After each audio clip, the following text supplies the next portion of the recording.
It's an unusual work for me, I guess. But I just felt I couldn't be any other way. Like, I just felt it was too important.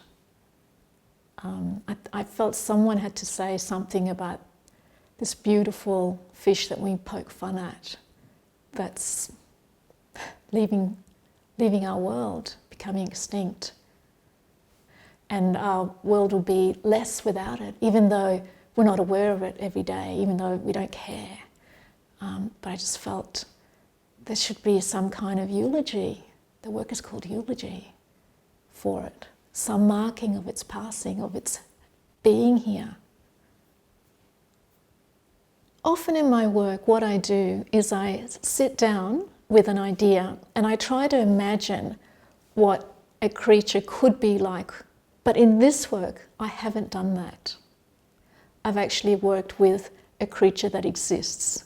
And interestingly, it's more extraordinary than anything that I could come up with. Like, the blobfish is an amazing creature. It's adapted to its environment to an amazing extent. It's completely gelatinous, so that its body has the same density as the water around it, and it lives very, very deep in the seas of the south of Australia, and it's got this huge mass of water above it. It has the perfect density and it just floats there. It's a marvel of nature. And this work is a kind of celebration of its life, because its life is coming to an end. It's being trawled to extinction.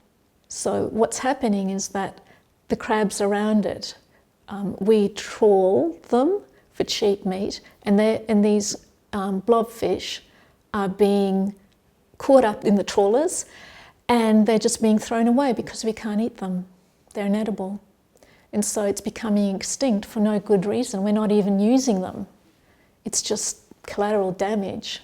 I first learnt about it when I saw a picture of one in the Melbourne Museum, and there were all these kids and adults looking at it and kind of laughing at it. It is an extraordinary creature to look at, because it has a kind of a human face, and we anthropomorphise it and we say, oh, it's so funny looking, it's like a clown with these big lips. And I wanted to know more about it just for that. And then I realised that this was its story, and I felt compelled to make a work about it. And this work is it's a kind of serious work. It's a work of integrity. It's not histrionic.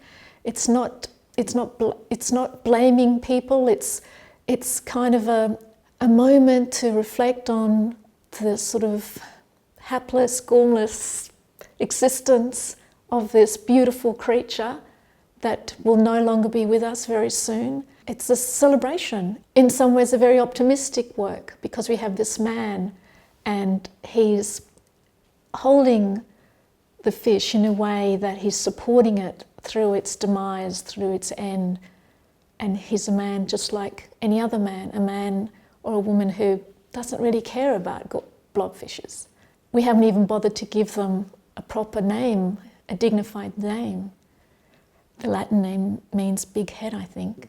The good thing about it is that we can see that the man is moved. He's moved by this. It's a complex, serious work. It's a sincere work.